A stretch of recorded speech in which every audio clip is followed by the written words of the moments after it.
啊，你告诉我要解决什么问题？老师，我咳嗽，哦来解决这个问题。哦，呃，好像看天上，天上好像看起来好像是没什么异常啊。然后拿了望远镜了，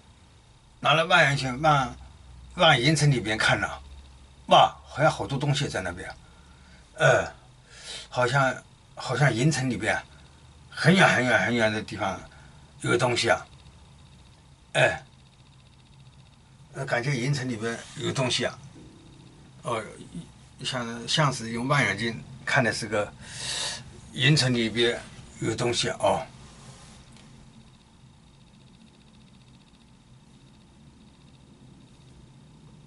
啊，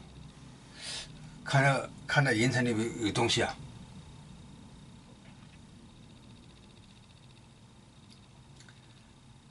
哦，原来云层里边那个东西啊，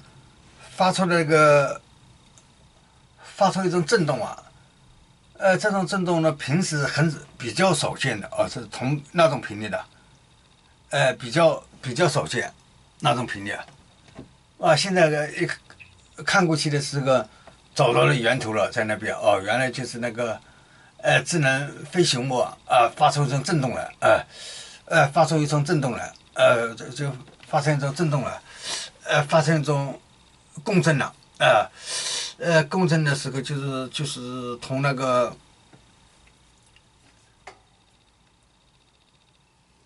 喉咙那边声带呀，好像在抖动声带在抖动原来智能飞行物它发出的这个频率同我们声带的那个频率比较接近的声带的频率比较接近的，然后就是声带在抖动情不自禁的在抖动抖动一直在轻轻的抖动一直在抖动一直在抖动哦，你说那个原来是智能飞行物